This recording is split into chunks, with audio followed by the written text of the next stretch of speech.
अस्सलामुअलैकुम dear students, उम्मीद करता हूँ आप सब लोग ठीक होंगे। तो पहले के वीडियो में AS20 का मैंने बहुत सारा एग्जाम्पल किया था और आज भी हम बहुत सारा एग्जाम्पल करने वाले हैं जिससे हमारा कॉन्सेप्ट और ज़्यादा क्लियर होगा। अभी हम लोग बेसिक अपना जो है कॉन्सेप्ट क्लियर कर रहे हैं अर्निंग पर शेयर का, और जब ये सारे एग्जाम्पल क्लियर हो जाएंगे, हमारे कॉन्सेप्ट बिल्डअप हो जाएंगे, उसके बाद हम लोग बुक्स जो है ICAI का उससे क्वेश्चन करना शुरू करेंगे। फिर RTP, MTP ये सारा क्वेश्चन हम लोग करेंगे। और फिर आज के लेक्चर के बाद हम थ्योरी क्लास भी करेंगे जिसमें कॉम्प्रिहेंसिव कलरफुल नोट्स से हम लोग जो है थ्योरी को बहुत अच्छे से पढ़ने वाले हैं। तो अगर आप लोगों ने पहला 2 लेक्चर नहीं देखा है तो उन दोनों को ज़रूर से ज़रूर देख लें, तभी ये लेक्चर आज का अच्छे से समझ में आने वाला है। तो चलिए आज का क्लास शुरू करते हैं। तो जैसा कि मैंने पिछले क्लास में कहा था कि मैं प्रेफरेंस शेयर के बारे में थोड़ा डिस्कस करूँगा, चूँकि जो बेसिक EPS है उसको निकालते वक्त जो है प्रेफरेंस शेयर भी बार बार आ रहा था, उसमें क्यूमुलेटिव नॉन क्यूमुलेटिव वगैरह का कॉन्सेप्ट बचा हुआ था। तो आज मैं वो कॉन्सेप्ट कराने वाला हूँ। तो आइए देखते हैं। तो जो हमारा प्रेफरेंस शेयर है उसके 2 टाइप्स होते हैं। ये हमारे प्रेफरेंस शेयर हैं, इनके 2 टाइप्स हैं। पहला होता है क्यूमुलेटिव प्रेफरेंस शेयर और दूसरा है हमारा non cumulative preference share. Non cumulative, इसके नाम में ही बहुत कुछ छुपा हुआ, नॉन क्यूमुलेटिव प्रेफरेंस शेयर। तो ये क्यूमुलेटिव प्रेफरेंस शेयर क्या है, इसका कॉन्सेप्ट समझिए। जैसे मान लीजिए कोई कंपनी है जिसने क्यूमुलेटिव प्रेफरेंस शेयर इशू कर रखा है, क्यूमुलेटिव प्रेफरेंस शेयर इशू कर रखा। तो ये रहा हमारा फर्स्ट ईयर और ये रहा यहाँ से शुरुआत होता है सेकेंड ईयर। तो फर्स्ट ईयर का जो डिविडेंड है, प्रेफरेंस डिविडेंड हमने नहीं दिया। क्या क्या हमने फर्स्ट ईयर का प्रेफरेंस डिविडेंड नहीं दिया। तो ये क्या होगा, फर्स्ट ईयर के लास्ट में कॉन्टिंजेंट लायबिलिटी बन जाएगा। कॉन्टिंजेंट लायबिलिटी बन जाएगा और इसका नाम क्या होगा इस कॉन्टिंजेंट लायबिलिटी का? ये होगा arrears of preference dividend for year 1। Arrears of preference dividend for year 1। इसी तरीक़ा से सेकेंड ईयर में भी हमने नहीं दिया, सेकेंड ईयर में भी हमने डिविडेंड नहीं दिया, तो ये भी हमारा बन जाएगा कॉन्टिंजेंट लायबिलिटी। उसी तरीक़ा से थर्ड ईयर में भी नहीं दिया, तो ये थर्ड ईयर में भी हमारा क्या बन गया, कॉन्टिंजेंट लायबिलिटी। अच्छा, ये सारा जो है एक्यूमुलेट हो रहा, first year, second year, third year, ये सारे का डिविडेंड क्या हो रहा, एक्यूमुलेट हो रहा, क्योंकि थर्ड ईयर में हमने भी नहीं पे किया। तो मान लो ये क्यूमुलेटिव प्रेफरेंस ईयर जो है कंपनी के पॉलिसी में लिखा है कि 3 साल तक एक्यूमुलेट होगा। तो 3 साल तक तो हमने नहीं दिया, तो 3 साल का एक्यूमुलेट हो गया। और फिर आता है फोर्थ ईयर। फोर्थ ईयर में भी हमने नहीं दिया डिविडेंड, हमने प्रेफरेंस डिविडेंड हमने नहीं दिया। तो क्या ये एक्यूमुलेट होगा? तो नहीं, ये एक्यूमुलेट नहीं होगा। क्यों? क्योंकि कंपनी का जो ये क्यूमुलेटिव प्रेफरेंस शेयर है ये 3 साल के लिए ही एक्यूमुलेट होगा। तो ये पिछला 3 साल और ये 1 साल, ये फोर्थ ईयर जो है इसमें भी हमारा डिविडेंड नहीं दिया गया। तो ये जो पहला 1 साल वाला है ये डिविडेंड बिना दिए कैंसिल हो जाएगा। अब ये तीनों जो है इकट्ठा होगा और मान लो 5th ईयर में कंपनी डिविडेंड दे देती है, प्रेफरेंस डिविडेंड दे देती है, तो ये सारा डिविडेंड उसको इकट्ठा जो है मिल जाएगा। तो ये कॉन्सेप्ट है क्यूमुलेटिव प्रेफरेंस शेयर का, जिसमें कि डिविडेंड जो है जमा होता जाता है और जिस साल वो मिलेगा सारा एक ही बार में मिल जाएगा। और इसी तरीक़ा से नॉन क्यूमुलेटिव प्रेफरेंस शेयर क्या है, इसमें मान लो फर्स्ट ईयर में डिविडेंड नहीं दिया, फर्स्ट ईयर में क्या किया, डिविडेंड नहीं दिया, तो नहीं दिया तो नहीं दिया, अब नहीं मिलेगा, मतलब ये कॉन्टिंजेंट लायबिलिटी नहीं बनेगा। मतलब इसका ये हुआ, मैं लिख देता हूँ, मतलब डिविडेंड दिया तो दिया, डिविडेंड दिया तो दिया, वरना भूल जाओ। डिविडेंड दिया तो दिया वरना भूल जाओ। इसमें क्या है, क्यूमुलेटिव नहीं होने वाला, डिविडेंड आपका इकट्ठा नहीं होने वाला। तो एक बार मिला तो मिला, वरना भूल जाओ, अगला साल नहीं मिलेगा। तो ये था कॉन्सेप्ट हमारा प्रेफरेंस शेयर का, जिसमें क्यूमुलेटिव और नॉन क्यूमुलेटिव हमने देखा। तो मेरा क्वेश्चन यहाँ पे ये है, is payment of preference dividend is mandatory? क्या पेमेंट जो है प्रेफरेंस डिविडेंड का मैंडेटरी है? Is payment of preference dividend mandatory? सोचो आप लोग। नो, इसका आंसर है नो, मैंडेटरी नहीं है। कंपनी के ऊपर डिपेंड करता है वो देगी या नहीं देगी, ये कंपनी पर डिपेंड करता है, ये मैंडेटरी नहीं है। अगला क्वेश्चन ये है, is there any chance that we will pay in future? क्या ऐसा कोई चांस है कि हम इसे फ्यूचर में पे कर सकते हैं? Is there any chance that we will pay in future? क्या ऐसा कोई चांस है कि प्रेफरेंस डिविडेंड को हम लोग फ्यूचर में पे करेंगे? यस, है चांस। क्यूमुलेटिव प्रेफरेंस शेयर के केस में, क्यूमुलेटिव प्रेफरेंस शेयर के केस में जैसा कि अभी मैंने ऊपर डिस्कस किया है कि फ्यूचर में हम लोग दे सकते हैं, इकट्ठा करते जाते हैं जितने साल के लिए है, और जिस साल में देंगे इकट्ठा हम सभी को दे देंगे। तो अगर क्वेश्चन में प्रेफरेंस शेयर के बारे में कुछ नहीं लिखा तो क्या एज्यूम करेंगे? अगर मान लो हम लोग जैसे कि ढेर सारा क्वेश्चन करने वाले हैं, तो अगर क्वेश्चन में प्रेफरेंस शेयर के बारे में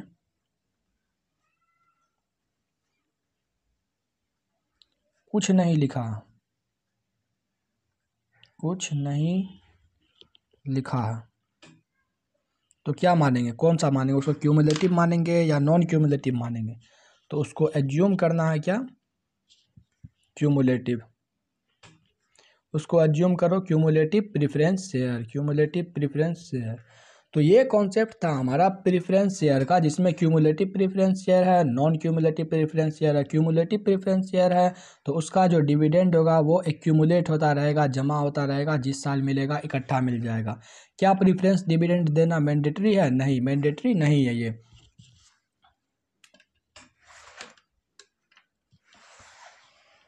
is there any chance that we will pay in future? क्या कोई चांस है कि हम लोग पे करेंगे इसको फ्यूचर में? हाँ, चांस है। क्यूमुलेटिव प्रेफरेंस शेयर के केस में ये चांस बनता है। अगर क्वेश्चन में कुछ भी नहीं लिखा हुआ तो क्या एज्यूम करेंगे कि ये जो हमारा प्रेफरेंस शेयर है वो क्या है? क्यूमुलेटिव है। तो ये था हमारा कॉन्सेप्ट प्रेफरेंस शेयर का। और अब हम लोग देखेंगे इसका क्वेश्चन। तो क्वेश्चन में आगे बढ़ने से पहले मैं ये बता दूं, जो इतना सारा बताया हूं मैं ऊपर कॉन्सेप्ट, उसका निचोड़ यही है कि जो प्रेफरेंस डिविडेंड जो होगा क्यूमुलेटिव प्रेफरेंस शेयर पे अगर क्वेश्चन में दिया हुआ है तो वो हमेशा घटेगा, भले ही वो डिक्लेयर हो या ना हो। क्यों? क्योंकि चांस है कि फ्यूचर में डिक्लेयर होगा, इसीलिए जो प्रेफरेंस डिविडेंड होगा क्यूमुलेटिव प्रेफरेंस शेयर पे वो हमेशा घटेगा। लेकिन जो preference dividend non cumulative preference share पे, ये हमारा नॉन क्यूमुलेटिव प्रेफरेंस शेयर था, जिसका मतलब था दिया तो दिया वरना भूल जाओ, ये तभी घटेगा जब डिक्लेयर हुआ हो। जब डिक्लेयर होगा तभी घटेगा, क्योंकि ये फ्यूचर में पे होने वाला नहीं है। तो इस बात को हम लोग ध्यान में रखेंगे। तो चलिए अब देखते हैं, अगला एग्जाम्पल अपना बना के सॉल्व करते हैं अच्छे तरीके से। तो ये रहा हमारा एक प्यारा सा एग्जाम्पल, जिसमें मैंने एडजस्टमेंट डाला है प्रेफरेंस शेयर कैपिटल का। तो इसमें सबसे पहले है ए लिमिटेड के पास प्रॉफिट आफ्टर टैक्स, पैट हमारा दिया हुआ है 10 लाख, मतलब इसमें कोई झमेला नहीं है। 8% क्यूमुलेटिव प्रेफरेंस शेयर 10 लाख, 8% क्या है? Cumulative preference share. Cumulative preference share में डिविडेंड डिक्लेयर हो या ना हो उसको हमेशा लेस करेंगे। फिर आता है 7% non cumulative preference share capital 8 lakh, dividend declare, मतलब ये क्वेश्चन में बोल दिया डिविडेंड इसका डिक्लेयर है तो ये माइनस होगा। और 6% non cumulative preference share capital जिस पर dividend not declare, dividend declare नहीं हुआ है तो मतलब इसका डिविडेंड पे नहीं होगा, इसको माइनस नहीं करेंगे। अब 5% प्रेफरेंस शेयर कैपिटल, मैंने कहा कि अगर क्वेश्चन में कुछ भी नहीं लिखा होगा तो क्या एज्यूम करना है कि ये कौन सा है? क्यूमुलेटिव प्रेफरेंस शेयर कैपिटल है, तो इसका भी डिविडेंड पे होगा। और फिर कहता है 2 lakh equity share at the rate ₹10 etch, calculate करो बेसिक अर्निंग पर शेयर। तो आइए इसका सॉल्यूशन हम लोग करेंगे। अगर जिसका कॉन्सेप्ट क्लियर होगा उसको बहुत ही आसानी से बन जाएगा, जिसका कॉन्सेप्ट क्लियर नहीं है वो पहले जाकर पहला वीडियो देखो और फिर यहाँ पर आओ क्वेश्चन करने के लिए। तो यहाँ पे सॉल्यूशन देखते हैं हम। सबसे पहले मैंने कहा था बेसिक अर्निंग पर शेयर का फॉर्मूला लिखो। क्या था? Earning attributable to equity share holder by weighted average of outstanding number of equity share. तो अब हम लोग वर्किंग नोट बनाएंगे। वर्किंग नोट में क्या कैलकुलेशन करना हमको? Calculation of earning attributable to equity share holder. अभी मैं सिर्फ न्यूमरेटर में ही पंगा डाल रहा हूँ, इसमें भी पंगा आएगा, डिनोमिनेटर में भी पंगा आएगा, लेकिन पहले मैं चाहता हूँ कि जो न्यूमरेटर है उसको अच्छे से हम लोग समझ लें। जितना तरह का पंगा आने वाला है वो सब मैं सिखा देता हूँ, फिर आराम से डिनोमिनेटर वाला भी सीखेंगे ताकि आपको दिक्कत ना हो। अगर एक ही साथ सिखाऊंगा तो आप ही को बहुत सारा कन्फ्यूजन होगा, माइंड में बहुत सारा प्रॉब्लम आने वाला। इसीलिए पहले हम लोग अच्छे से क्या करेंगे, ये न्यूमरेटर को देखते हैं, इसका बहुत सारा एडजस्टमेंट वगैरह करके देखते हैं। तो ये हमारा calculation of earning attributable to equity share holder. तो सबसे पहले यहाँ पे लिख लेते हैं हम लोग प्रॉफिट आफ्टर टैक्स। कितना हमारा? 10 लाख। इसमें से क्यूमुलेटिव प्रेफरेंस शेयर वालों का डिविडेंड जाएगा, माइनस होगा क्या? Cumulative 8% cumulative preference dividend. तो ये होता हमारा 10 लाख का 8%, 80,000।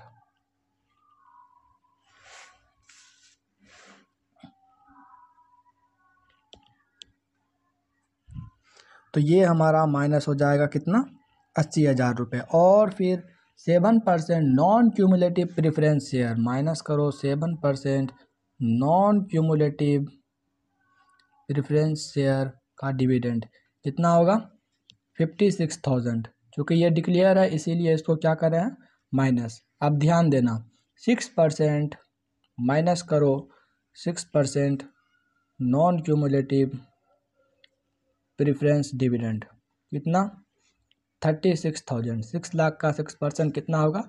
36,000। 36,000 बिल्कुल नहीं, ये पे नहीं होगा। क्यों? क्योंकि ये नॉट डिक्लेयर्ड है, ये डिक्लेयर ही नहीं है, तो इसीलिए पे भी नहीं होगा, क्योंकि नॉन क्यूमुलेटिव प्रेफरेंस शेयर है। ये बात को अच्छे से अपने दिमाग में बिठा लो, ये पे नहीं होने वाला है। अब आते हैं आगे, 5% प्रेफरेंस शेयर कैपिटल। क्या इसको पे कर दें? 5% प्रेफरेंस डिविडेंड, क्या इसको पे कर दें? 25,000। चलो पे करते हैं, बिल्कुल पे करेंगे। क्यों पे करेंगे? क्योंकि मैंने पहले ही कहा कि अगर क्वेश्चन में कुछ भी नहीं लिखा है तो अज्यूम करो जो प्रेफरेंस शेयर है ये कौन सा है? क्यूमुलेटिव प्रेफरेंस शेयर है। तो इन सभी को माइनस करके हमारा कितना आएगा उसको कैलकुलेट करते हैं। चलो आज कैलकुलेटर पे, 10 लाख माइनस 80,000 माइनस 56,000 माइनस 25,000, ये आया हमारा 8,39,000, 8,39,000। ये क्या हमारा? Earning attributable to equity share holder. तो यहाँ लिख दो earning attributable to equity share holder 8,39,000, और weighted average of outstanding number of equity share कितना है? 2 लाख। तो ये हमारा बेसिक अर्निंग पर शेयर आ गया 4.195। मतलब एक इक्विटी शेयर पे कितनी की कमाई हुई है? 4.195 की रेट से कमाई हुई है। तो ये था हमारा एक प्यारा सा एग्जांपल प्रेफरेंस शेयर पे। चलिए अब हम लोग आगे चलते हैं। तो एक और प्यारा सा क्वेश्चन हमारा यहाँ पर आया है, इसको देखते हैं, जिसमें हमारा ये भी कहा है कि जनरल रिजर्व का भी चर्चा होने वाला है। जिसमें क्या है? जनरल रिजर्व का भी चर्चा होने वाला है। बोल रहा है कि 20,000 जो है जनरल रिजर्व में भी ट्रांसफ़र होगा। तो चलो देखते हैं क्वेश्चन क्या है। Earning before interest and taxes, ये जब भी आ जाए तो समझो पेट में कुछ लोचा दिया हुआ, उसको ठीक ठाक करना। ठीक है, कर देंगे। टैक्स रेट 28%, 7% बैंक लोन, यानी 7% क्या है? इंटरेस्ट है। उसके बाद 6% डिवेंचर, 7% प्रीफरेंस शेयर कैपिटल, कुछ नहीं दिया तो क्या मानेंगे? Cumulative. 8% cumulative preference share capital, और ये रहा हमारा 9% non cumulative preference share capital. कुछ भी नहीं बोला, डिविडेंड डिक्लेयर और नोट। तो हम लोग क्या मानेंगे? अगर क्वेश्चन साइलेंट है सिर्फ ये बोलकर नॉन क्यूमुलेटिव प्रेफरेंस शेयर, तो हम लोग हमेशा ये अज्यूम करेंगे कि डिविडेंड जो है वो डिक्लेयर हो चुका है। क्योंकि अगर डिविडेंड डिक्लेयर नहीं होता यहाँ तो यहाँ पे लिखा होता डिविडेंड नॉट डिक्लेयर्ड। अगर कुछ भी नहीं लिखा है तो क्या एज्यूम करेंगे कि डिविडेंड इज डिक्लेयर्ड। तो चलिए अब इस क्वेश्चन को बहुत ही अच्छे तरीके से सॉल्व करते हैं, समझ कर हर एक पॉइंट को समझकर सॉल्व करेंगे हम लोग। तो सबसे पहले बेसिक अर्निंग पर शेयर का हम लोग क्या लिख देंगे, formula earning attributable to equity share holder by weighted average of outstanding number of equity share. तो वर्किंग नोट में हम लोग क्या करने वाले हैं, calculation of earning attributable to equity share holder, इसका कैलकुलेशन करेंगे। तो सबसे पहले लिख दो earning before interest and taxes, ये हमारा 10 लाख। इसमें से सबसे पहले माइनस होगा क्या, इंटरेस्ट। तो इंटरेस्ट में 7% बैंक लोन का इंटरेस्ट, तो ये होगा हमारा 35,000। और फिर इसमें से माइनस होगा 6% डिबेंचर का इंटरेस्ट, 6% डिबेंचर का इंटरेस्ट, ये हमारा 36,000। तो ये दोनों जब माइनस होगा तो हमारा आएगा earning before tax. Earning before tax जिसको कि प्रॉफिट बिफोर टैक्स भी बोल सकते हैं, 9,29,000। ये हमारा आ गया अर्निंग बिफोर टैक्स या प्रॉफिट बिफोर टैक्स। अब इसमें से माइनस कर देंगे क्या, टैक्स। टैक्स कितना था एट द रेट 28%। तो 28% हम टैक्स माइनस करेंगे तो ये आएगा 2,60,120। तो अब आता है हमारा profit after tax. Profit after tax कितना आया हमारा, ये है 6,68,880, 6,68,880, ये हमारा प्रॉफिट आफ्टर टैक्स। अब इसमें हम लोग एडजस्टमेंट करेंगे ये वाला, ये जो हमारा प्रेफरेंस शेयर का एडजस्टमेंट है उसको पे करके जो है इक्विटी शेयर तक पहुंचेंगे। तो सबसे पहले हम लोग माइनस करेंगे इसमें से 7% प्रेफरेंस शेयर डिविडेंड। चूँकि कुछ भी नहीं लिखा तो हम इसको क्या मानेंगे, क्यूमुलेटिव। तो ये आ जाएगा हमारा 49,000। और इसी तरीक़ा से हम लोग 8% क्यूमुलेटिव प्रेफरेंस शेयर को भी पे करेंगे। 8% क्यूमुलेटिव प्रेफरेंस शेयर, कुछ भी नहीं लिखा हो तो क्या मानेंगे, डिक्लेयर्ड मानेंगे। तो ये हमारा कितना हो जाएगा, 64,000। और फिर माइनस करेंगे हम लोग 9% नॉन क्यूमुलेटिव वाले को, इसको भी पे करेंगे। क्यों, क्योंकि कुछ भी नहीं लिखा तो क्या मान लेंगे कि डिक्लेयर्ड है। 9% नॉन क्यूमुलेटिव प्रेफरेंस डिविडेंड कितना हो जाएगा हमारा 81,000। तो यहाँ से हमने, ये मेरा टोटल प्रॉफिट था। प्रॉफिट दो लोगों को बिलोंग करता है, इक्विटी शेयर होल्डर और preference share holder. Preference share holder वालों को दे दिए तो अब किसका बच गया, सिर्फ इक्विटी शेयर होल्डर वालों का। तो earning attributable to equity share holder कितना आया हमारा, इसको चलो कैलकुलेटर पे कैलकुलेट करके देखते हैं। 6,68,000 माइनस 49,000 माइनस 64,000 माइनस 81,000, तो ये आता हमारा 4,74,000। कितना आया हमारा, 4,74,000।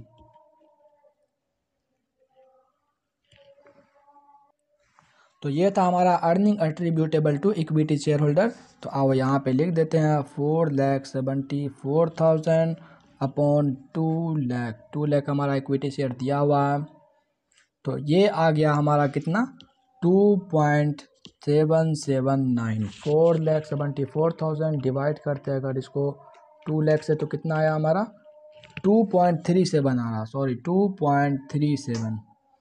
तो ये था हमारा एक इक्विटी शेयर पे कितना हमने अर्न किया, ये हमारा रेट है। तो ये हमारा बेसिक अर्निंग पर शेयर।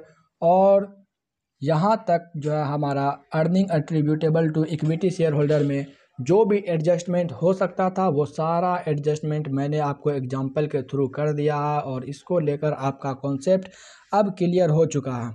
अब जो है हम लोग देखेंगे ये डिनोमिनेटर पे, अब हम लोग चलते हैं। ये जो डिनोमिनेटर है weighted average of outstanding number of equity share, इसमें हम लोग देखेंगे कि कैसे इसको कैलकुलेट करते हैं वेटेड एवरेज और क्यों इसको यूज करते हैं। तो आइए बढ़ते हैं आगे।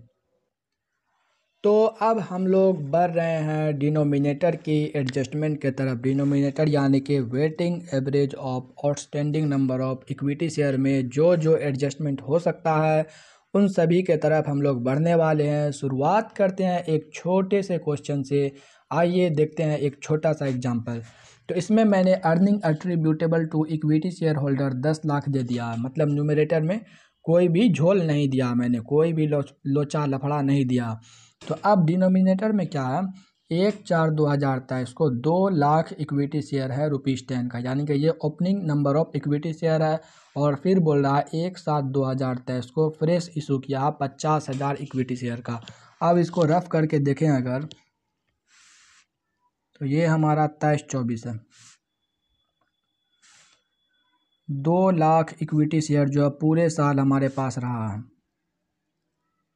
2 लाख इक्विटी शेयर पूरे साल हमारे पास रहा। ये हमारा 1/4/23 और ये हमारा 31 मार्च 2024। 2 लाख शेयर जो है पूरे साल रहा, 1/4/2023 को भी था और पूरे साल रहा। और 1/7/2023 को, यहाँ पे 1/7/2023 को जो है फ्रेश इशू हुआ है 50,000 शेयर का, 50,000 शेयर का फ्रेश इशू हुआ।